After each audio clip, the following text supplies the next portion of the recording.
तो आज के इस वीडियो में हम बात करेंगे जो आपका सब्जेक्ट कोड है BANS 183 यानी पर्यटन मानव विज्ञान। इसका मैं आपको मोस्ट इम्पोर्टेंट क्वेश्चन बताने वाला हूं जो आपके पेपर के लिए बहुत ही ज़्यादा खास होने वाला है।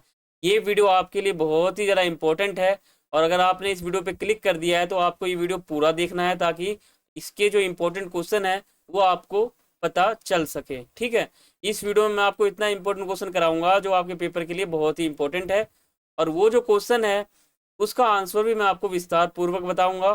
प्लस आप जो है पेपर कैसे लिखोगे आपके एग्जाम में वो भी आपको बताऊंगा। ये सब कुछ आपको इस वीडियो में बताऊंगा।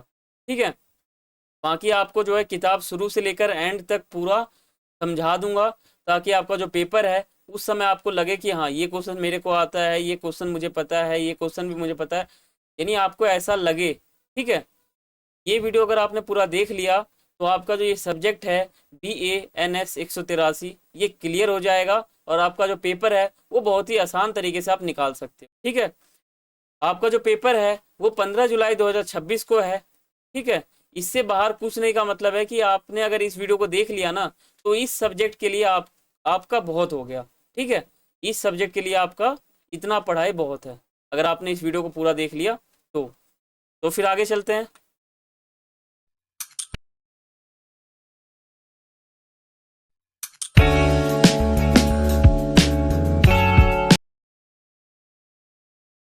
तो स्वागत है आपका अपने YouTube channel smart education point पर और मेरा नाम है अर्जुन। तो आगे चलते हैं और आप मुझे सोशल मीडिया पे फॉलो कर सकते हो। जैसा कि आपको पता ही होगा हमारा टेलीग्राम पर एक चैनल है जिसका नाम है स्मार्ट एजुकेशन पॉइंट, तो जाकर आप ज्वाइन कर सकते हो। बाकी इसी चैनल का जो लिंक है वो इस वीडियो के डिस्क्रिप्शन में आपको मिल जाएगा।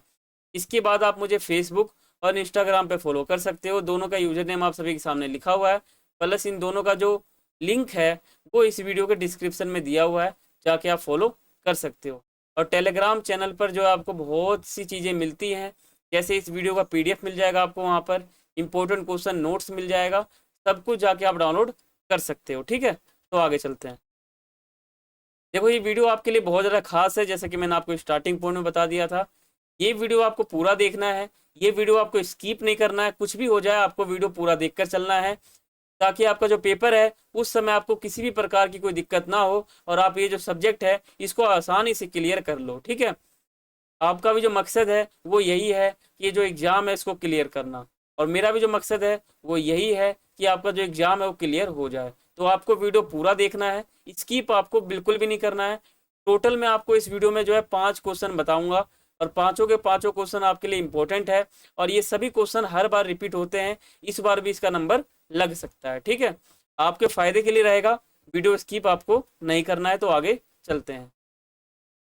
जैसा कि आपको पता है कि आपका जो बुक है वो कुछ इस प्रकार का दिखता है। ठीक है, ये आपका बुक है जिसका जो कोड है वो है BANS 183। इस बुक का नाम क्या है पहले आपको ये समझना है। इस बुक का नाम है पर्यटन मानव विज्ञान।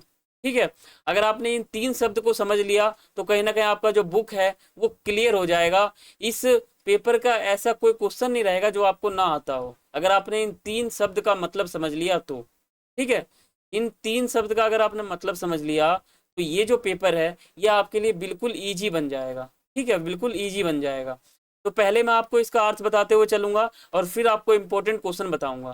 देखो इस वीडियो में मैं आपको पूरा क्लियर बताऊंगा, किताब का अर्थ बताऊंगा, पेपर कैसे लिखना है ये बताऊंगा, इंपॉर्टेंट क्वेश्चन बताऊंगा, आंसर बताऊंगा, इतने सब कुछ हम इस वीडियो में कवर करके चलेंगे। तो आपको वीडियो पूरा देखते हुए चलना है। पहले समझते हैं हम किताब का अर्थ। ठीक है, किताब का अर्थ मैं आपको आगे बताता हूँ। देखो जैसा कि किताब के ऊपर 3 नाम दिया हुआ है, पहला दिया हुआ है पर्यटन, दूसरा नाम आपके सामने है मानव और तीसरा शब्द आपके सामने है वो है विज्ञान। देखो इन 3 शब्दों से मिलकर हमारा पुस्तक बनता है और इस पुस्तक को कहीं ना कहीं खत्म करने के लिए हमें इन 3 शब्द का मतलब समझना पड़ता है। ठीक है, आपको बिल्कुल बेसिक से बता रहा हूँ और बिल्कुल एकदम जीरो से बता रहा हूँ, बिल्कुल आपको स्टार्टिंग पॉइंट से बता रहा हूँ ताकि आपको जो है किसी प्रकार की कोई परेशानी ना हो। ठीक है, स्टार्टिंग पॉइंट्स आपको बताऊंगा तो आपके लिए फ़ायदेमंद है और इन 3 शब्द का मतलब आपके लिए बहुत ही ज़्यादा फ़ायदेमंद होगा। जब आपका पेपर होगा तभी आपको समझ में आ जाएगा कि 3 शब्द का मतलब इंपॉर्टेंट क्यों था। देखो पर्यटन का मतलब होता है कि कोई भी व्यक्ति जो है एक जगह से दूसरी जगह जो है ना यात्रा कर कर जाता है, ठीक है, यात्रा करके जाता है ना, तो उस अवस्था को कहते हैं पर्यटन, ठीक है। जैसे मान लो दिल्ली से जो है 10 लोग बिहार आते हैं, ठीक है, तो इनको क्या कहते हैं, इनको पर्यटक कहते हैं, ठीक है, इनको कहते हैं पर्यटक। और ये यहाँ पर आते हैं तो इस अवस्था को कहते हैं पर्यटन करना। और मानव विज्ञान का मतलब है कि मानव के बारे में सब कुछ जानकारी देना, मानव का अध्ययन करना कि मानव जो है पर्यटन क्यों करता है, पर्यटन कितने प्रकार के करता है, मानव को पर्यटन के क्या क्या फायदे रहते हैं, मानव जो है पर्यटन क्यों करता है, मानव पर्यटन कैसे करता है, मानव पर्यटन करके क्या हासिल करता है। यानी ये कुल मिला के बात यही है कि पर्यटन जो है एक अवस्था है जिसके तहत मनुष्य एक स्थान से दूसरी स्थान तक जो है किसी वाहन की सहायता से यात्रा करता है, उसको पर्यटन कहते हैं। अब ये पर्यटन जब इंसान कर रहा है, इंसान जब पर्यटन करता है तो पर्यटन करने के बाद विज्ञान के तहत पर्यटन जो मानव कर रहा है उसके बारे में पूरा विस्तार से जानकारी इकट्ठा करना। यानी मानव विज्ञान का मतलब है कि जो मनुष्य पर्यटन करता है उस पर्यटन का विस्तार पूर्वक अध्ययन, ठीक है। मतलब जिस विज्ञान के तहत हमें पता चले कि मानव पर्यटन क्यों करता है, किस लिए करता है, उसको पर्यटन के क्या क्या फायदे मिलते हैं, ठीक है, ये होता है।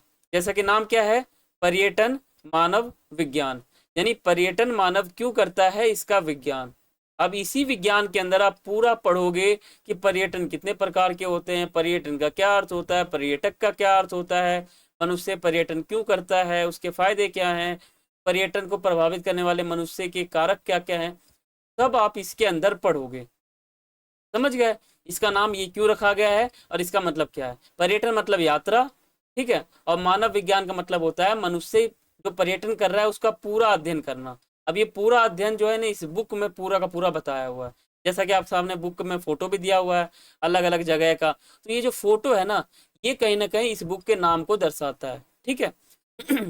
बुक का जो नाम है इसका अर्थ यही होता है, पर्यटन मानव विज्ञान का मतलब यही होता है। तो यहाँ पर मैंने आपको जो है बिल्कुल विस्तार से बता दिया कि जो पुस्तक है इसका क्या अर्थ है। यहाँ पे आप इसका अर्थ बिल्कुल समझ चुके होंगे, आपके दिमाग में एक आइडिया बैठ गया होगा कि जो हमारा ये पुस्तक है इसके अंदर आपको पढ़ना क्या है, इसके अंदर आपको पढ़ना क्या है, समझना क्या है, ठीक है। बस यही है, इसमें और कुछ भी आपको नहीं करना। जैसा कि आपके सामने जो है प्रश्न ओपन हो रहे हैं, ठीक है, पहला प्रश्न आपके सामने है। इन सभी प्रश्नों को पहले मैं आपको पढ़ के समझा के बताऊंगा कि जो प्रश्न है वो क्या पूछ रहा है, ये आप समझ जाओगे ना, इसके बाद मैं आपको आंसर बताते हुए चलूंगा। आपको वीडियो जो है बोरिंग नहीं लगेगा, आपको वीडियो बिल्कुल फायदेमंद लगेगा। अगर आपने वीडियो को आधा भी देख लिया तो आपका जो इंटरेस्ट है वो जागृत हो जाएगा, कहीं ना कहीं आपका जो रुचि है वो बढ़ जाएगा इस वीडियो को लेकर, ठीक है। क्योंकि आपका जो पेपर है वो काफ़ी नज़दीक आ चुका है और आपको कहीं ना कहीं पेपर अच्छे देने हैं, आपको कहीं ना कहीं पेपर में अच्छे नंबर लाने हैं, इसलिए आपको वीडियो पूरा देखना है। अगर आपने पूरे साल भी नहीं पढ़ा तो भी आप इस वीडियो को देखकर कहीं ना कहीं आप 50% मार्क्स ला सकते हो इस सब्जेक्ट के अंदर, ठीक है। देखो पहला प्रश्न आपके सामने है कि बाजारीकरण क्या है, उपयुक्त उदाहरणों के साथ धरोहर स्थलों पर बाजारीकरण की व्याख्या करना। देखो बाजारीकरण का मतलब होता है जब मान लो कोई मंदिर है उसके आसपास जो बाजार लगते हैं उसी की बात यहाँ पर की जाती है। तो पहले आपको जो है बाजारीकरण बताना है और फिर आपको बताना है धरोहर स्थल पर जो बाजार लगते हैं उसके बारे में आपको बताना है। यानी पहले आपको बताना है कि बाजारीकरण क्या है, फिर आपको बताना है कि धरोहर स्थल पर जो बाजारीकरण होता है, जो बाजार लगते हैं उनके बारे में भी आपको बताना है। दो चीज़ आपको बताकर चलना है, बिल्कुल आसान है, बिल्कुल इजी है। तो समझते हैं इसके आंसर को, ठीक है। पहले आपने यहाँ पे प्रश्न तो समझ लिया, अब इसके आंसर को समझते हैं। देखो बाजारीकरण वह प्रक्रिया है जिसके द्वारा किसी स्थान, संस्कृति या वस्तु को आर्थिक लाभ कमाने के साधन में बदल दिया जाता है। जब मान लो किसी मंदिर के पास 15-20 लोग जो है अपना दुकान लगाते हैं और वहां पर कहीं ना कहीं पूजा की थाली, अगरबत्ती या दिया या कुछ भी ऐसा चीज है वो धार्मिक से जुड़ा हुआ कोई भी चीज हो वो बेचते हैं। बेचने के बाद क्या होता है, कहीं ना कहीं वो जो व्यक्ति बेच रहा है वो कहीं ना कहीं आर्थिक लाभ के लिए बेच रहा है। ठीक है, इसको कहते हैं बाजारीकरण। इसमें स्थलों को केवल ऐतिहासिक या सांस्कृतिक महत्व के रूप में देखने के बजाय पर्यटकों की मांग के अनुसार उत्पाद के रूप में पेश किया जाता है। देखो, पर्यटक का मतलब क्या होता है? पर्यटक का मतलब जैसे मान लो आप दिल्ली से जो है बनारस गए, ठीक है, तो आप जो बनारस जा रहे हो इस प्रक्रिया को कहेंगे पर्यटन। ठीक है, लेकिन आपको कहेंगे पर्यटक। यानी जो व्यक्ति किसी स्थान से दूसरे स्थान जाता है यानी पर्यटन करता है, तो जो पर्यटन करता है उसको पर्यटक कहते हैं। ठीक है, पर्यटक मतलब जो इंसान है जो पर्यटन कर रहा है तो उसको पर्यटक कहेंगे। और जो अवस्था है, जो पूरा का पूरा बॉडी है, जो हमारा पूरा का पूरा ये प्रोसीजर हो रहा है, इसको कहते हैं पर्यटन। देखो, विश्व धरोहर स्थलों के बाजारीकरण से स्थानीय अर्थव्यवस्था को बढ़ावा मिलता है, लेकिन इसके कारण ऐतिहासिक प्रामाणिकता और पर्यावरण को नुकसान भी पहुंचता है। ये हमारा हो जाता है बाजारीकरण। बाजारीकरण आप यहाँ पर समझ गए, ठीक है, यही होता है बाजारीकरण। क्वेश्चन मैं आपको समझाते हुए चल रहा हूँ और इसमें जितने भी क्वेश्चन आपको बताऊंगा सभी आपके लिए इतने इंपॉर्टेंट है कि जब आप पेपर दोगे ना तो आपको समझ में आएगा कि इस वीडियो का कितना लाभ था। ठीक है, ये वीडियो आपके लिए बहुत ज़्यादा खास है, मैं आपको बार बार बता रहा हूँ, इसलिए आपको वीडियो पूरा देखते हुए ही चलना है। आपको वीडियो स्किप नहीं करना है। अगर अभी आपके पास टाइम नहीं है तो आप वीडियो स्किप कर सकते हो, वीडियो को बंद कर सकते हो और आप वीडियो को बाद में भी ओपन करके देख सकते हो। ठीक है, देखो पहला आपके सामने है वो है ताजमहल। बाजारीकरण का स्वरूप। यह भारत का सबसे लोकप्रिय पर्यटन स्थल है। इसके आसपास जो है विशाल व्यावसायिक बाजार, होटल की भरमार और स्मारकों की प्रकृतियां बेचने वाले स्थानीय वेंडर्स का जाल बिछ गया है। भारी राजस्व और स्थानीय रोजगार का सृजन, लेकिन अत्यधिक भीड़ के कारण जो है मूल संरचना को खतरा। ठीक है, का मतलब क्या है कि जो हमारा इसमें क्वेश्चन पूछ रहा था, जो धरोहर स्थल है वहां पर जो बाजार लगते हैं ना उसके बारे में आपको यहाँ पर बताना था। धरोहर स्थल का मतलब होता है जो मतलब किले हैं या कोई प्राचीन चीज है, उस जगह पर अगर कोई यात्रा करके जाता है और वहां पे बाजार लगते हैं, उस अवस्था में जो बाजार लग रहा है उस बाजार के बारे में आपको बताना है। कैसे कैसे जगह पे लगते हैं, जैसे कुतुब मीनार हो गया या कुछ भी ऐसा स्थल हो गया, वहां पर बाजार कैसे लगते हैं, क्या क्या रहता है, कैसी व्यवस्था रहती है, वो आपको इस क्वेश्चन में बताते हुए चलना है। दूसरा आपके सामने है कुतुब मीनार, जो कि भारत के अंदर दिल्ली में स्थित है। ठीक है, देखो बाजारीकरण का स्वरूप। Delhi UNESCO heritage car tour with local snacks जैसी विशेष पर्यटन सेवाओं को पैकेट आयोजनों का केंद्र बना गया है। प्रभाव। पर्यटकों को बेहतर सुविधाएं मिलना, लेकिन क्षेत्र में व्यवसायीकरण। देखो, जो कुतुब मीनार है यहाँ पर जो लोग यात्रा करने, जो लोग पर्यटन करने आते हैं, ठीक है, जो घूमने फिरने आते हैं, यहाँ पर जो बाजार लगता है वो किस प्रकार का होता है ये आपको बताना है। प्लस उसके प्रभाव क्या क्या पड़ते हैं पर्यटक के ऊपर वो आपको बताना है। जैसे कि पर्यटकों को बेहतर सुविधाएं मिलती हैं, उनका जो कह सकते हो जो टूर है, जो यात्रा है, ठीक है, वो कहीं ना कहीं बेहतर बनता है, ये आप बता सकते हो। ठीक है, क्वेश्चन बिल्कुल इजी है, कई तो समझ भी गए होंगे। क्वेश्चन पूछ रहा था कि बाजारीकरण क्या है। अब बाजारीकरण क्या होता है? एक व्यवस्था होती है जिसके तहत हम एक सामान को दूसरे सामान तक, मतलब एक सामान को जो है दूसरे व्यक्ति को बेचते हैं, सेल करते हैं, उसी को तो कहते हैं बाजारीकरण। ठीक है, अब जो धरोहर स्थल है, धरोहर स्थल जो है ना, वहां पर बाजारीकरण कैसे होता है, कैसे लोग सामान बेचते हैं, कहाँ कहाँ बेचते हैं, जैसे कुतुब मीनार, लाल किला, वहाँ कैसे कैसे बेचते हैं और पर्यटक के ऊपर क्या क्या प्रभाव पड़ते हैं, बस आपको यही तो बताना है। और कुछ बताना है? बस आपको यही बता के चलना है। देखो, वेटिकन सिटी, इटली। बाजारीकरण का स्वरूप, पहले आपको स्वरूप बताना है फिर इसके प्रभाव बताना। देखो, धर्म के इस केंद्र और ऐतिहासिक धरोहर में जो है फास्ट ट्रैक टिकट, महंगे म्यूजियम दर और ब्रांडेड आधिकारिक, ठीक है, ये सब चीज़ यहाँ पे एक तरह से कह सकते हो मिलते हैं। ठीक है, यहाँ पर जो है आपको जो भी मतलब म्यूजियम, जैसे मान लो कुछ भी इसमें टिकट है वो यहाँ पे मिलता होगा बाजार में। जैसे मान लो कोई सिनेमा हॉल है, ठीक है, उसके पास अगर कोई बाजार लगता है, वहां पे लोग जो है पर्यटन मतलब कोई आते हैं वहां पर मान लो, ठीक है, तो उसके पास क्या क्या बिकेगा उस बाजार में, ऐसी चीजें मिलेंगी जो वहां पे काम आए, ठीक है। यानी मान लो कैसा भी स्थल है जहाँ पे पर्यटक जाते हैं और उसके आसपास जो बाजार लगता है, वो बाजार के अंदर क्या मिलता है, उसके प्रभाव क्या पड़ते हैं, बस आपको यही बता के चलना है कि प्रभाव क्या पड़ते हैं। यह धर्म से ज्यादा एक बड़े वैश्विक पर्यटन उद्योग में बदल गया, ठीक है। इसके प्रभाव क्या पड़ते हैं आपको ये भी इसमें बताते हुए चलना है। चौथा आपके सामने है पिरामिड, जो कि मिस्र में। देखो, बाजारीकरण का स्वरूप, दुनिया के इस प्राचीनतम अजूबे के आसपास ऊंट सवारी, फोटोग्राफी, पैकेज, निजी रिकॉर्ड्स, ठीक है, और हमारे ध्वनि एवं प्रकाश शो का बाजार पूरी तरह से हावी है।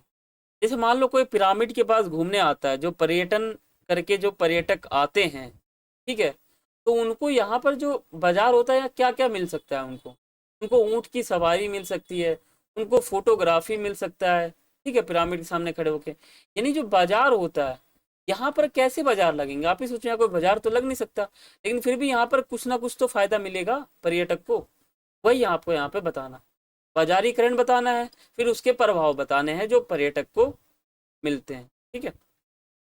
स्थानीय गाइडों व व्यवसायिकों की आजीविका का मुख्य साधन, लेकिन सांस्कृतिक गरिमा का क्षरण। देखो, इसमें क्या होता है, जो पिरामिड के पास जो पर्यटक घूमने आते हैं उनको तो पहला फायदा ये मिलता है बाजार में कि उनको ऊँट की सवारी मिल जाती है, फोटोग्राफी मिल जाता है, ठीक है, उनको कहीं ना कहीं फायदा भी मिलता है। पांचवा आपके सामने है कोलोसियम, रोम, जो कि इटली में। देखो, प्राचीन रोमन साम्राज्य का यह प्रतीक अब पर्यटकों के लिए एक उत्पाद बन गया है। यहाँ रोमन सैनिकों की वेशभूषा में जो है फोटो खिंचवाने से लेकर ग्लेडिएटर आधारित शो और महंगी टिकट प्रणाली शामिल है। के प्रभाव क्या पड़ते हैं, भारी यात्रा, ठीक है, भारी यात्रा में जो भारी मात्रा में जो है धन का अर्जन, लेकिन ऐतिहासिक स्थलों का सतहीकरण। इसमें क्या होता है कि जो ये जगह है यहाँ पर जो घूमने आएंगे उनको कहीं ना कहीं फायदा तो मिलेगा ही, कहीं भी मान लो कोई घूमने जाता है उसका फायदा तो उसको मिलता ही है। अब यहाँ इनको क्या क्या फायदा मिलेगा ये आपको बताना है, और इसके यहाँ पे क्या क्या प्रभाव पड़ेंगे ये आपको यहाँ पर बताना है। अगला आपके पास है छठा पॉइंट, वो है स्टोन हेंज, ठीक है। इसका बाजारीकरण का स्वरूप कैसा है, देखो, प्राचीन नवपाषाण कालीन संरचना के इर्द गिर्द विजिटर सेंटर, विशाल कैफे और स्मृति चिन्ह की दुकानों का निर्माण किया गया है, ठीक है। अब इसके प्रभाव क्या है, पर्यटकों को नियंत्रित करने के लिए बाड़े लगाए गए हैं, ठीक है, जिससे पर्यटक प्राचीन संरचना से सीधे जुड़ नहीं पाते। इसके प्रभाव बस एक पड़ जाते हैं। यानी मान लो कोई बाजार लग रहा है, उसका क्या स्वरूप है, कैसा पर्यटकों को महसूस होता है उस बाजार के हिसाब से, और उस बाजार का जो है क्या क्या प्रभाव पड़ता है पर्यटक के ऊपर, ये आपको इसमें बताना है। देखो, एक्रोपोलिस, ठीक है, एथेंस, ग्रीस। बाजारीकरण का स्वरूप, देखो, ग्रीक सभ्यता के इस केंद्र में पर्यटकों की भारी भीड़ के लिए विशेष ऊर्ज, सीप टर और प्रायोजित ब्रांडिंग, ठीक है, गतिविधियां संचालित होती है। ये जो ऐसा जगह है यहाँ पे आपको कुछ मिलेगा तो है नहीं, ठीक है, लेकिन यहाँ जो कुछ सवारी है, कोई टूर है, वाहन है, ठीक है, वो आपको यहाँ मिलेगा। और इसके प्रभाव क्या है, यूनान के पर्यटन उद्योग के लिए आय का मुख्य स्रोत, लेकिन स्मारक का क्षरण। ये जो हमारा जगह है ये बहुत ही प्राचीन जगह है, यहाँ पर अगर पर्यटन करने के लिए पर्यटक लोग आते हैं तो यहाँ पर इनको कहीं ना कहीं शिप मिल जाएगा, घूमने का जो जगह है वो मिल जाएगा यहाँ पर, ठीक है। आप और भी उदाहरण ले सकते हो, तो मेरे उदाहरण जो मैं आपको बता रहा हूँ, आप और भी उदाहरण ले सकते हो धरोहर स्थल के अंदर। अगला हो गया हमारा हम्पी। देखो, हम्पी बहुत ही पुराना है, ठीक है, आपने विजयनगर साम्राज्य में भी पढ़ा होगा। देखो, बाजारीकरण का स्वरूप, यूनेस्को द्वारा संरक्षित इस ऐतिहासिक स्थल के प्राचीन बाजारों में अवैध कैफे, ठीक है, होम स्टे और विदेशी पर्यटकों की सुविधा के लिए रेस्तारा पनप रही है और इसके प्रभाव क्या है, स्थानीय लोगों को रोजगार, लेकिन हम्पी के मूल पुरातात्विक महत्व को शांति पर असर। तो इसमें मेन बात क्या है, जो यहाँ पर घूमने लोग आते हैं हम्पी में, ठीक है, यहाँ पे अगर आते हैं तो इसके आसपास उनको कुछ कुछ फायदे मिलेंगे, जैसे कुछ बाजार, ठीक है, अगर उनको मिला कुछ घूमने का मिला तो वो इनको मिलेगा यहाँ पर कहीं ना कहीं हम्पी के पास, अगर वो घूमने आते हैं पर्यटक उनको, और इनका प्रभाव भी उनके ऊपर बहुत पड़ेगा, जैसे उनकी यात्रा सही रहेगी, ठीक है, ये सब प्रभाव पड़ेगा। नौवा है आपके सामने, ये जो है ना, ये है माचू पिचू। देखो इनका सभ्यता के इस शहर को देखने के लिए इनका ट्रेल पर महंगी ट्रैकिंग, ठीक है, ये आप देख रहे हो पूरा का पूरा, यहाँ पे भी लोग, ये जो है ना, ये सभी पर्यटक है और यहाँ पर ये कहीं ना कहीं यात्रा कर रहे हैं, ठीक है। ट्रेन यात्रा और होटलों का एक विशाल नेटवर्क स्थापित हो चुका है यहाँ पर, और इसके प्रभाव क्या है, स्थानीय अर्थव्यवस्था का मजबूत होना, लेकिन क्षमता से अधिक पर्यटकों के कारण पर्यावरण और संरचना पर भारी दबाव पड़ना। जैसे मान लो ये है पूरा, यहाँ पर लोग घूमने आते हैं, अब इनको यहाँ पर क्या क्या मिलेगा, ट्रेन यात्रा मिलेगी, ठीक है, यहाँ पर इनको होटलें मिलेंगी, ये सब इनको यहाँ पर मिलेगा, और ये जो है कहीं ना कहीं इसका प्रभाव भी पड़ेगा, ठीक है। तो ये हमारा नौवा हो जाता है। 10वां आपके सामने है वर्साय का महल, ये आपका हो जाएगा कुछ इस प्रकार का, ये फोटो है। देखो बाजारीकरण का स्वरूप, इस ऐतिहासिक शाही महल में भव्य रात्रि भोज, विशेष निजी शादियां और जो हमारे कॉरपोरेट हैं आयोजनों के लिए जगह किराए पर दी जाती है। ऐतिहासिक स्थानों का उपयोग अब विशिष्ट आयोजनों और आय सृजन के लिए भी किए जाने लगे हैं।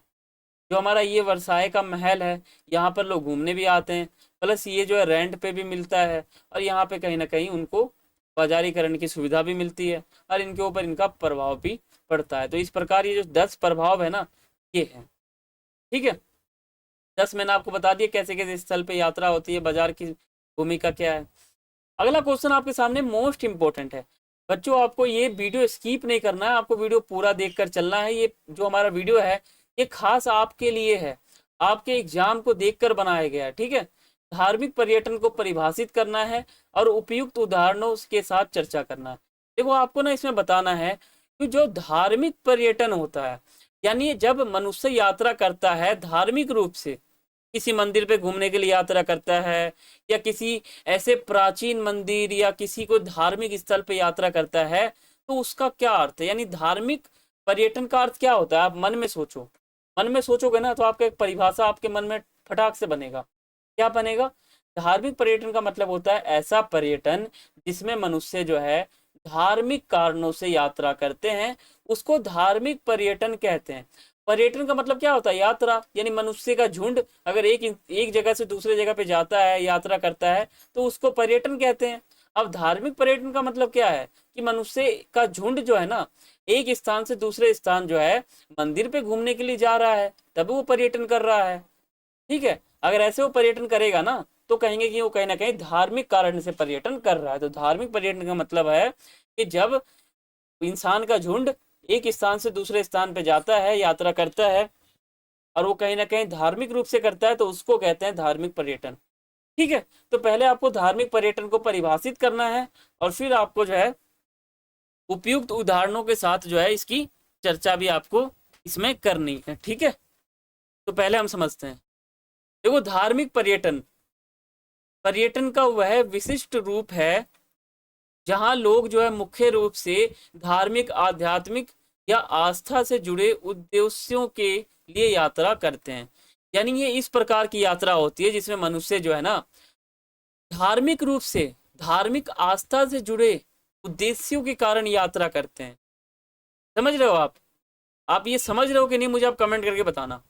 देखो पर्यटन का मतलब हो जैसे मान लो आप हो, आपके 10 दोस्त हैं, ठीक है, और आप लोगों ने सोचा कि मैं जो है 20 तारीख को खाटू श्याम जाऊंगा घूमने के लिए।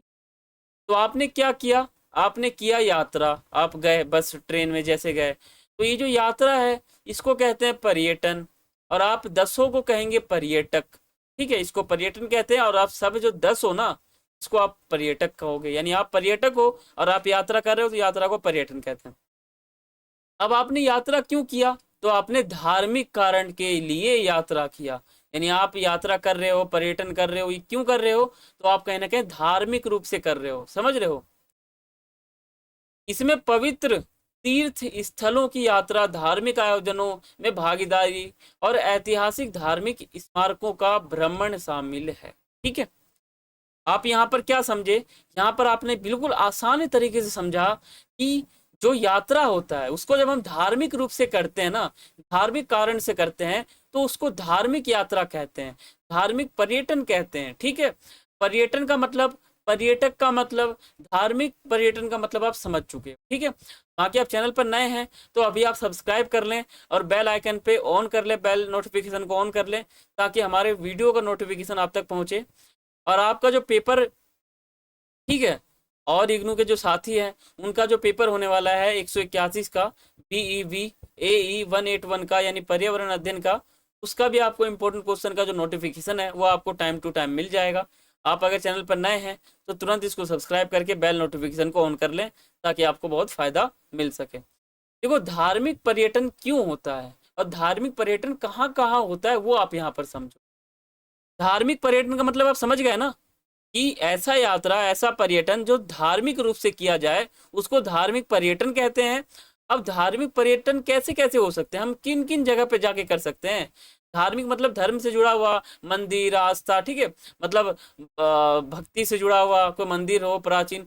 तो ऐसे कौन कौन सी यात्राएं जो हम करते हैं, जैसे मान लो वाराणसी, यह हिंदुओं की सबसे पुराने और पवित्रम, ठीक है, शहरों में से एक है, जहां गंगा नदी और काशी विश्वनाथ मंदिर में दर्शन के लिए लाखों श्रद्धालु आते हैं। अब यहाँ पर जो लाखों श्रद्धालु आ रहे हैं ना, तो ये क्यों आ रहे हैं? ये यहाँ पर घूमने आ रहे हैं, यहाँ गंगा नदी देखने आ रहे हैं। ठीक है, ये लोग बनारस इसलिए आ रहे हैं। अभी आ रहे हैं तो कहने का धार्मिक रूप से आ रहे हैं, धार्मिक कारण से आ रहे हैं। अब इनको क्या कहते हैं? पर्यटन। ठीक है, तो ये हो गया। दूसरा आपके सामने है मक्का, जो कि सऊदी अरब में है। इस्लाम में सबसे पवित्र स्थल क्या है? ठीक है, जहां हर साल हज और उम्राह के लिए दुनिया भर से लाखों मुसलमान एकत्रित होते हैं। अब जैसे मान लो जो मुस्लिम है वो कहीं ना कहीं धार्मिक रूप से यात्रा कर रहा है, अब वो मान लो हज जा रहा है या ऐसी जगह जा रहा है जो उसका धार्मिक स्थल है, अब वहां पर वो जा रहा है, तो इसको क्या कहेंगे? इसको धार्मिक पर्यटन कहेंगे। ठीक है, यानी यहाँ पे आपको मैं बता रहा हूँ कि धार्मिक पर्यटन कितने प्रकार के होते हैं, कितने प्रकार के धार्मिक पर्यटन होते हैं जिसके कारण लोग यात्रा करते हैं। बिल्कुल क्लियर है। अब आगे चलते हैं तीसरा। देखो, वेटिकन सिटी, जो कि इटली में स्थित है। देखो, कैथोलिक ईसाइयों का मुख्य केंद्र यहाँ पर सेंट, ठीक है, पीटर्स बेसिलिका और सिस्टम चैम्पल विश्व भर के पर्यटकों को आकर्षित करते हैं। अब जो हमारा ये जगह है, ये ऐसा जगह है ना जो लाखों लोगों को, 1 लाखों लोगों को जो है अपनी ओर आकर्षित करेगा, करेगा ना, तो इसको धार्मिक पर्यटन कहेंगे, कहेंगे ना। अब ये जो पर्यटन हो रहा है ये कितने प्रकार के हो रहे हैं? तो हमारा ये भी एक प्रकार इसमें आ जाएगा। कितने प्रकार के धार्मिक पर्यटन होते हैं, कितने प्रकार के धार्मिक पर्यटन होते हैं, यही मैं आपको यहाँ पर बता रहा हूँ। चौथा धार्मिक पर्यटन हमारा हो जाएगा बौद्ध गया। ये भी बहुत अच्छा जगह है। देखो, बौद्ध धर्म का सबसे महत्वपूर्ण स्थल, जहाँ महाबोधि मंदिर और बोधि वृक्ष के नीचे भगवान बुद्ध को ज्ञान प्राप्त हुआ था, ये भी हमारा बहुत ही एकदम भक्ति, एकदम मतलब कह सकते हो धार्मिक स्थल है जहाँ लोग घूमने आते हैं। ठीक है, पांचवा हमारा क्या है? यरूशलेम, यरूशलेम। ठीक है, ये क्या है ना, ये इज़राइल में स्थित है। यहूदी, ईसाई और इस्लाम तीनों धर्मों के लिए एक अत्यंत पवित्र शहर है, जहाँ पश्चिमी दीवार यानी जो वेस्टर्न वॉल है और चर्च, चर्च समझते हो ना आप, चर्च ऑफ द होली सेपुल्चर प्रमुख आकर्षण है। ये जो हमारा जगह है ना, ये जो हमारा जगह है, ये तीनों धर्मों को आकर्षित करते हैं, यानी कहते हैं कि आप आओ, आप धार्मिक पर्यटन करो।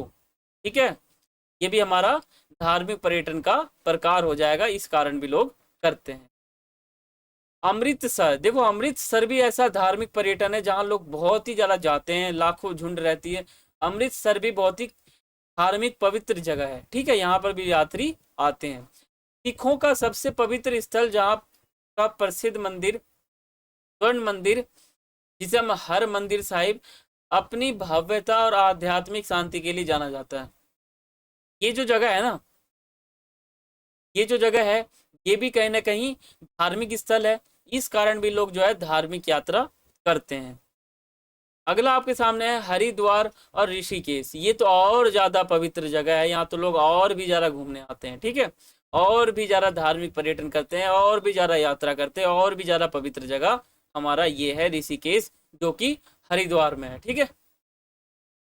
गंगा नदी के तट पर स्थित ये शहर हिंदुओं के पवित्र तीर्थ हैं, जहाँ कुंभ मेला और योग आध्यात्म का अनुभव लेने के लिए लोग आते हैं। अब मैं आपको फिर क्लियर कर दूं, क्योंकि इंपॉर्टेंट क्वेश्चन है, कई बार रिपीट होता है, कई बार रिपीट होता है, ठीक है। धार्मिक पर्यटन का मतलब होता है जब इंसान धार्मिक रूप से पर्यटन करता है, उसको धार्मिक पर्यटन कहते हैं। अब इंसान कितनी प्रकार की धार्मिक पर्यटन कर सकता है, कितनी जगह पर जा सकता है, कितनी जगह घूम सकता है, वही आपको बता रहा हूँ। सातवां हमारा जगह क्या है, हरिद्वार के अंदर जो ऋषिकेश है भारत के अंदर, वो। वैष्णो देवी, यहाँ पर भी बहुत लोग आते हैं, ये भी धार्मिक स्थल है, ठीक है, ये भी बहुत बड़ा खतरनाक धार्मिक स्थल है, यहाँ भी लोग हमेशा आते रहते हैं। जम्मू के त्रिकोटा पहाड़ियों पर स्थित एक प्रमुख गुफा मंदिर, जहाँ हर साल करोड़ों भक्त माता के दर्शन करने के लिए पहुंचते हैं। देखो यहाँ पर क्या है कि साल में जो है करोड़ों लोग जो है यहाँ पर आते हैं, यानी कहने के धार्मिक पर्यटन करते हैं, ठीक है, घूमने आते हैं। नौवा हो जाएगा तिरुमाला वेंकटेश्वर मंदिर, जो कि भारत के अंदर स्थित है। देखो आंध्र प्रदेश में तिरुपति के पास स्थित यह मंदिर दुनिया का सबसे अधिक देखे जाने वाले और धनी धार्मिक स्थलों में से एक है। तो हमारा ये मंदिर है, इसको देखने के लिए भी जो है श्रद्धालु बहुत दूर दूर दूर दूर तक आते हैं और इसकी यात्रा करते हैं, ठीक है। 10वां आपके सामने है शिरडी। देखो शिरडी भी बहुत ही खतरनाक और बहुत ही बड़ा धार्मिक स्थल है, जहाँ लोग जो है दर्शन करने आते हैं, ठीक है। महाराष्ट्र में स्थित यह स्थान साईं बाबा का प्रमुख तीर्थ है। देखो ये जो स्थल है, यहाँ पर लोग घूमने आते हैं, इनकी जो कह सकते हो आप, इनका जो पूजा है वो करने आते हैं, जो सभी धर्मों के लोगों के लिए आस्था और शांति का बड़ा केंद्र है। क्योंकि आपको पता है कि इनका कोई धर्म नहीं था, सभी धर्म के लोग जो है इनकी पूजा करते हैं, ठीक है, चाहे वो मुस्लिम हो, हिंदू हो, कोई भी हो। देखो पारिस्थितिक पर्यटन को परिभाषित करें, केरल में सतत पारिस्थितिक पर्यटन पर चर्चा करें।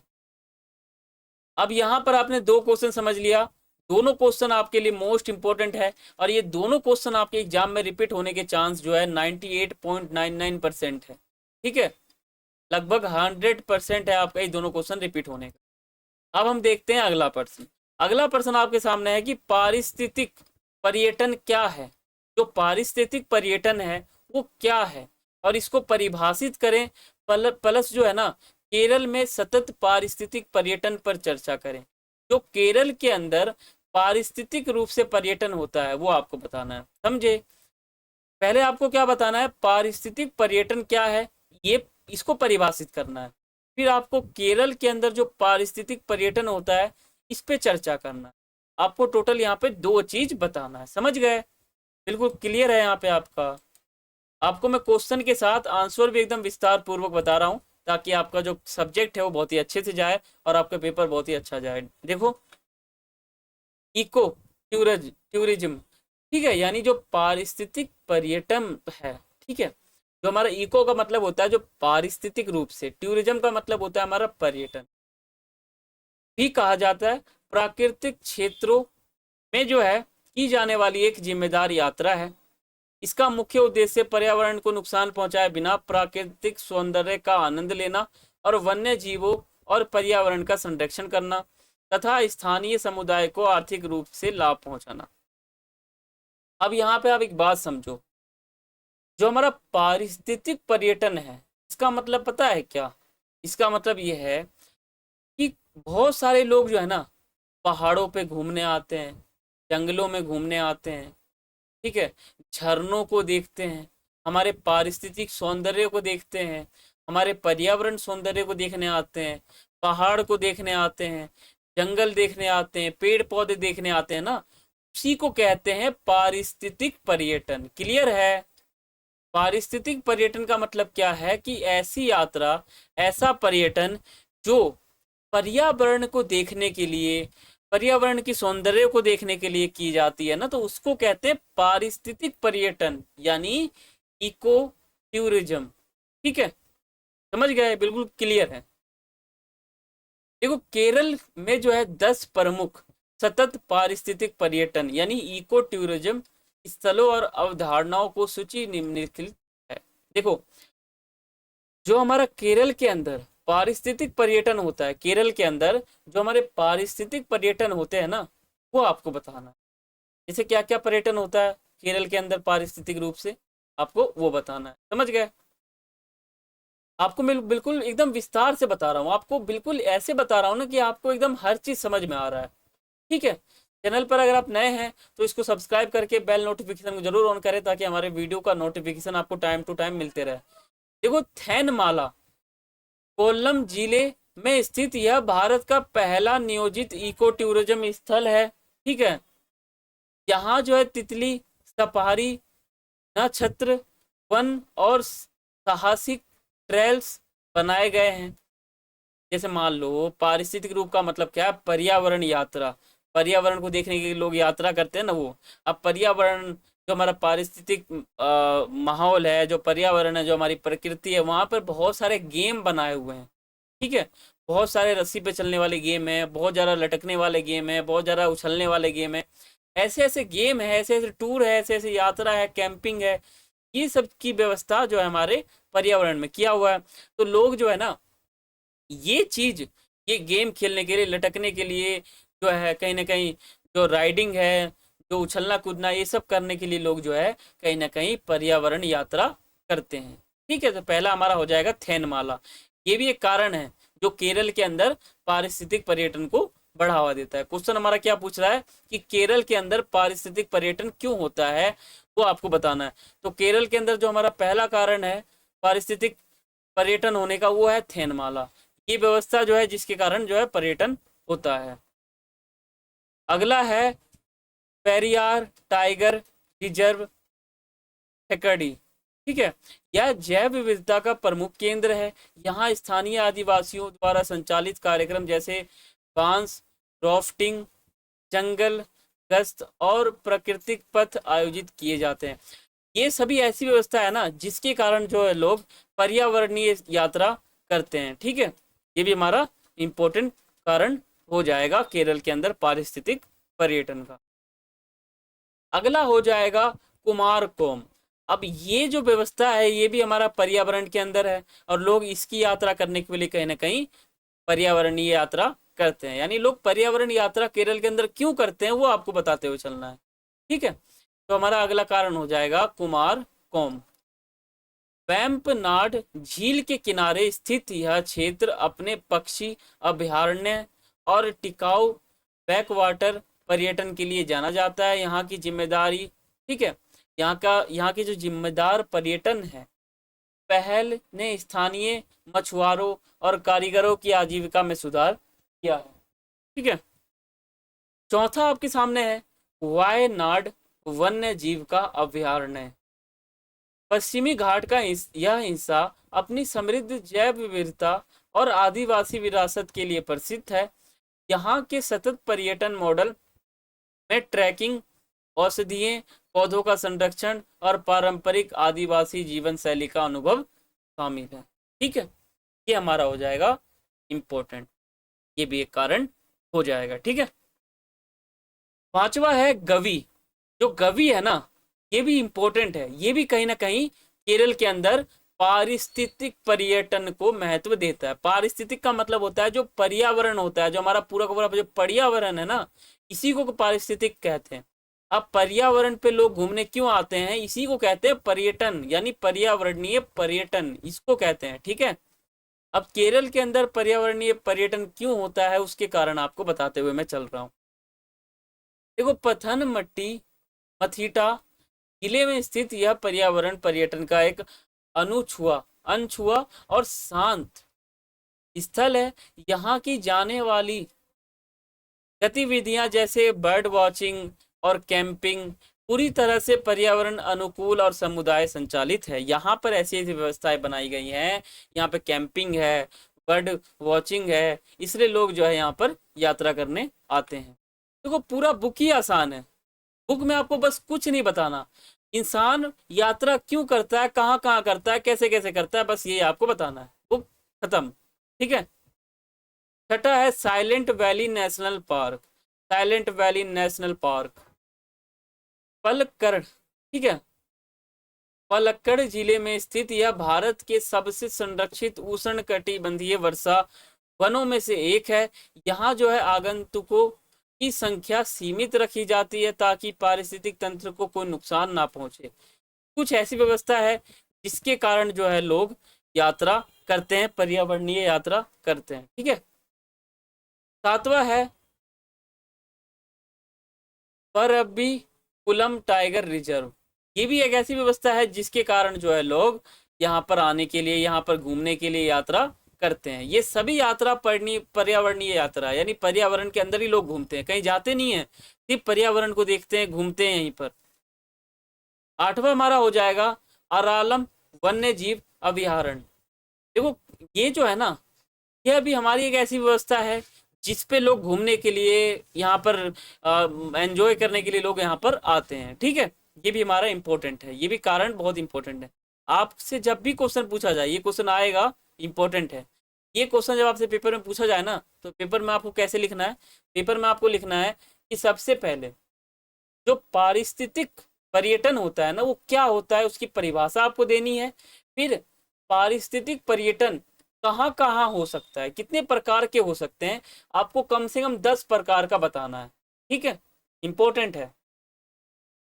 9वां है कौनी, अपनी हाथी बचाव और प्रशिक्षण सुविधाओं के लिए प्रसिद्ध, ठीक है, पर्यावरण पर्यटन के रूप में विकसित हुआ है। यह हाथी सफारी और इको पिकनिक के माध्यम से पर्यावरण संरक्षण का संदेश दिया जाता है। तो पर्यावरण के अंदर कुछ ऐसी ऐसी सुविधाएं भी होती है, ऐसा ऐसा कोई माहौल होता है, एडवेंचर होता है, जिसके कारण जो है लोग यात्रा करते हैं। 10वां आपके सामने है, तो ये है ना पूरा का पूरा इलाका। अब यहाँ पर लोग इस कारण से भी यात्रा करते हैं। ठीक है, पर्यावरण यात्रा यहाँ पर भी घूम के करते हैं लोग। ठीक है, एक ये हमारा हो जाएगा इंपॉर्टेंट। यहाँ पर हमारा जो तीसरा क्वेश्चन है, ये हमारा यहाँ पे खत्म हो गया, और तीनों क्वेश्चन आपको आसानी से समझ में आ चुके हैं। अब अगला क्वेश्चन आपके सामने है, पहले आपको क्वेश्चन पढ़ना है फिर समझना है। देखो, पर्यटन मानव विज्ञान के इतिहास की चर्चा करें। जो पर्यटन मानव विज्ञान है, इसका इतिहास शुरू से लेकर अभी तक कैसा रहा है, ये इतिहास आपको बताना है। ठीक है, पर्यटन मानव विज्ञान यानी टूरिज्म, टूरिज्म की बात यहाँ पर होती। मानव विज्ञान की वह शाखा है जो पर्यटकों के व्यवहार, मेजबान, ठीक है, समुदाय की संस्कृति और उनके बीच होने वाले सामाजिक सांस्कृतिक आदान प्रदान का अध्ययन करती है। यह पर्यटन के प्रभावों जैसे स्थानीय पहचान और आजीविका पर इसके परिणामों का विश्लेषण करती है। ठीक है,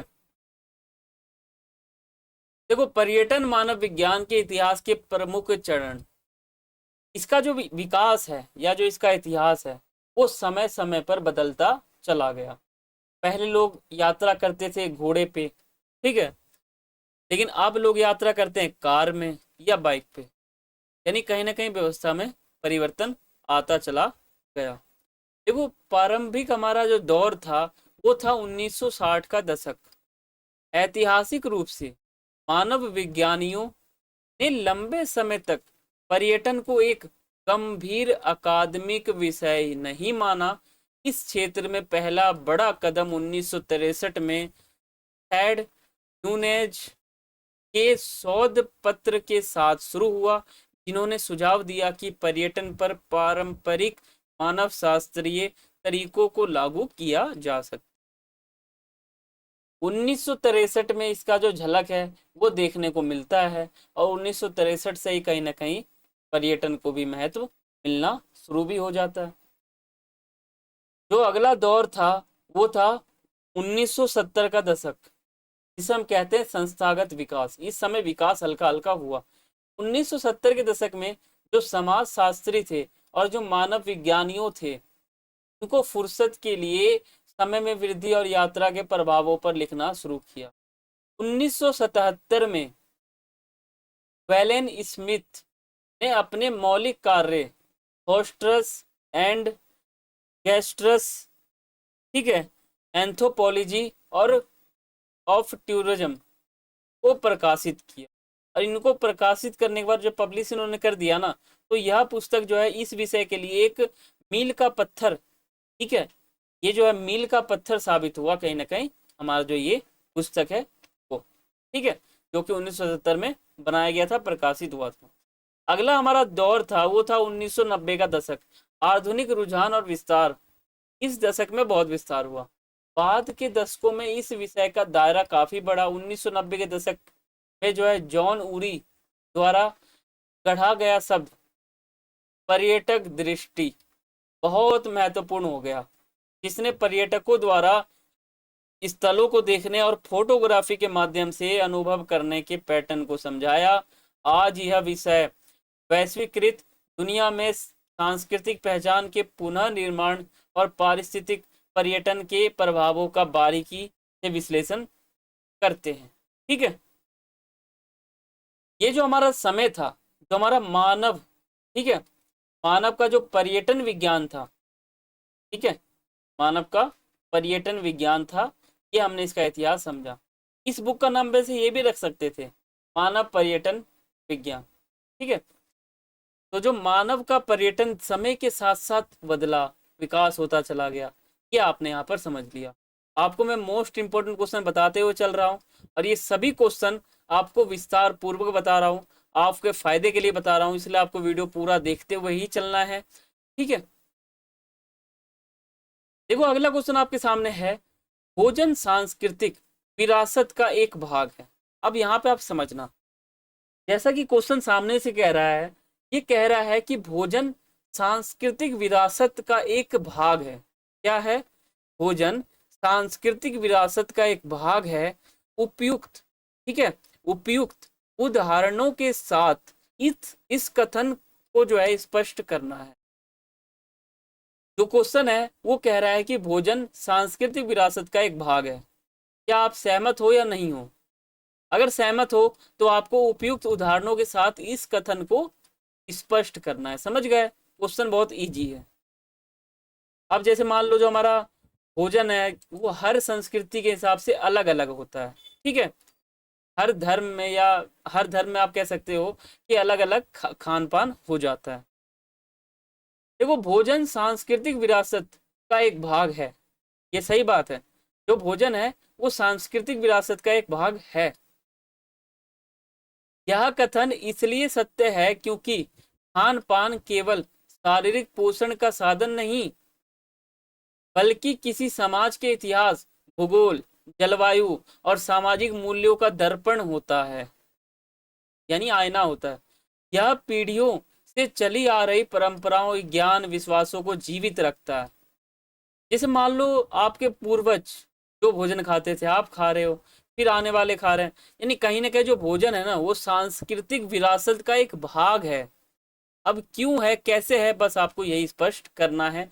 हमारा क्वेश्चन यहाँ पर कंप्लीट हो जाएगा। बिल्कुल इजी है, आपको हिंट भी मैंने दे दिया और आपको कहीं ना कहीं समझ में भी आने लग गया। ठीक है, ये वीडियो मैं आपको बार बार कह रहा हूँ खास है, आपको ये पूरा देखते हुए चलना है। देखो, पहला है वो है ऐतिहासिक और भौगोलिक प्रभाव। भोजन उस क्षेत्र की जलवायु और कृषि का परिणाम होता है। उदाहरण के लिए दक्षिण भारत में चावल, नारियल और मछली की बहुलता है, इसलिए वहां पर जो है इडली, डोसा, नारियल की चटनी मुख्य भोजन है। वहीं उत्तर भारत में गेहूं की उपज बहुत अधिक होती है, जिसके कारण यहाँ पर रोटी, पराठे हमारी संस्कृति का हिस्सा बन गया है। ठीक है, दूसरा आपके सामने है त्योहार और सामाजिक अनुष्ठान। त्योहारों का, ठीक है, त्योहारों पर बनने वाले विशेष व्यंजन हमारी सांस्कृतिक पहचान से जुड़े होते हैं। जैसे दीपावली पर मिठाइयाँ, लड्डू, बर्फी, बनाना।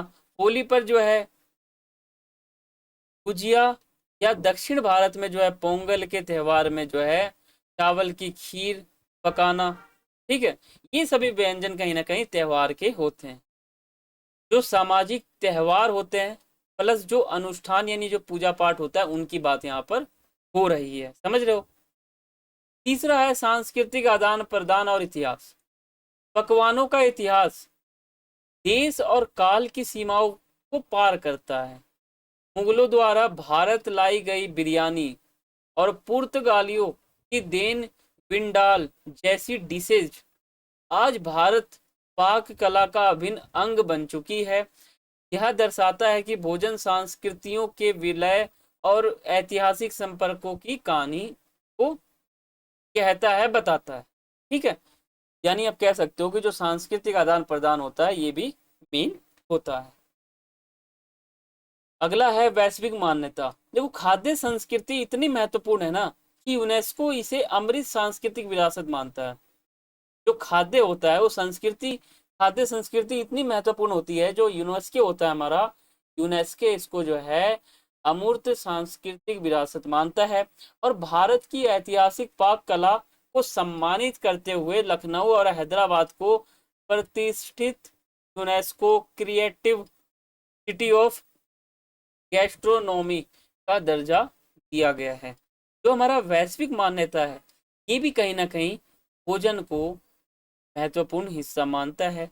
और जो यूनेस्को होता है ये भी कहीं ना कहीं खाद्य संस्कृति को एक महत्वपूर्ण विरासत मानता है। ठीक है, यहाँ पर क्या है कि यहाँ पर हमारा जो ये क्वेश्चन है ये हमारा कंप्लीट हो गया। ठीक है, टोटल मैंने आपको 5 क्वेश्चन बताए हैं।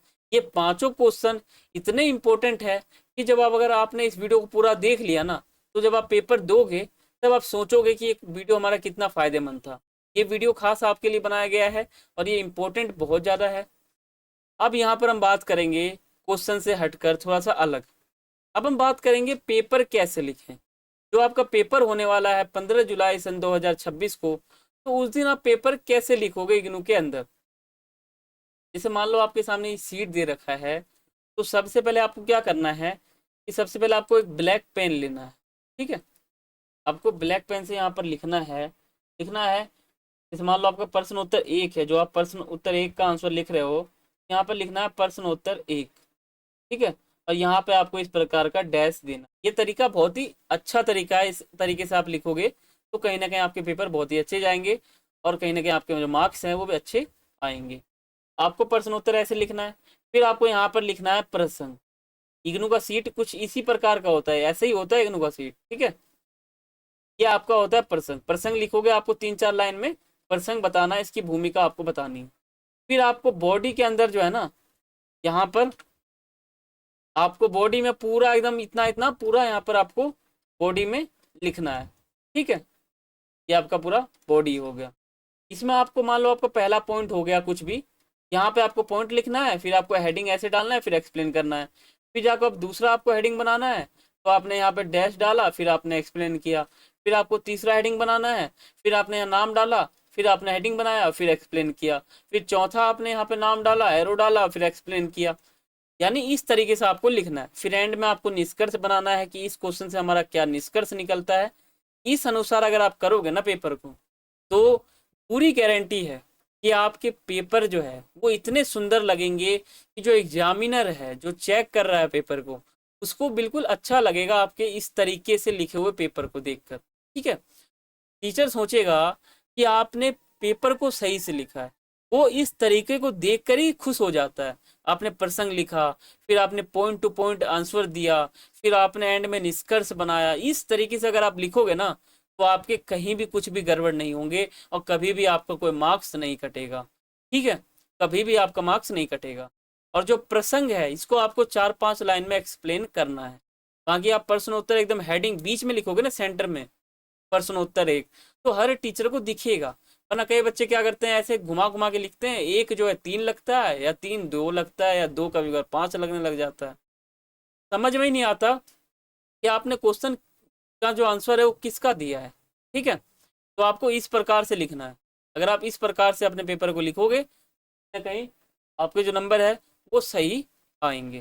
ठीक है, तो बाकी जो आपका पेपर होने वाला है BANS 183 15 जुलाई 2026 के लिए, उस दिन के लिए आप सभी को ऑल द बेस्ट। आपका जो पेपर है वो बहुत ही अच्छा जाए। बाकी जो आप ये क्वेश्चन आपने देखा है 5 के 5, इन सभी क्वेश्चन को आप जो है वीडियो पूरा देखकर समझ लो, और पेपर से पहले आप इस वीडियो को पूरा कंप्लीटली देख लो, ताकि आपका पेपर बहुत ही सही जाए। बाकी आपको फॉर्मेट याद रखना है पेपर का, ये फॉर्मेट आपके लिए कहीं ना कहीं खास साबित होगा। आप एक बार इस फॉर्मेट को फॉलो करके देखना अपने एग्जाम में। ठीक है, और ये हमारा आज का वीडियो था। अगर आप चैनल पर नए हैं तो इसको सब्सक्राइब करें और बेल नोटिफिकेशन को ऑन करें, ताकि हमारे वीडियो का नोटिफिकेशन आप तक पहुंचे। ये काम आपके लिए इम्पोर्टेंट है, आपको जो है सब्सक्राइब करके बेल नोटिफिकेशन को ऑन कर देना है, ताकि आपको इसका फ़ायदा मिल सके और वीडियो का जो मैसेज है वो आपको तुरंत मिल सके, वरना आपका जो वीडियो है वो स्किप हो सकता है। ठीक है, और बाकी वीडियो को लाइक करें, शेयर करें और कमेंट करके आप मुझे बताएं कि आपको वीडियो कैसा लगा है। बाकी इस वीडियो का जो नोट्स होता है, जो PDF होता है, वो आपको हमारे टेलीग्राम चैनल पर मिल जाएगा, जिसका लिंक आपको इस वीडियो के डिस्क्रिप्शन में मिल जाएगा। ठीक है, आप वहाँ पे जाकर हमारे ग्रुप को ज्वाइन कर सकते हो और हमारा जो PDF है इसको डाउनलोड कर सकते हो। बाकी आपको पेपर से रिलेटेड कुछ भी पूछना है तो आप मुझसे टेलीग्राम चैनल पर आके पूछ सकते हो। ठीक है, बाकी आप मुझे इस वीडियो में कमेंट करके भी पूछ सकते हो, ताकि आपका मैं जवाब जो है वो दे सकूं। और बाकी ये वीडियो आपको कैसा लगा है आप मुझे कमेंट करके बताना। तो फिर मिलते हैं अगले किसी और वीडियो में, तब तक के लिए सभी को थैंक्स फॉर वॉचिंग। जय हिंद, जय भारत।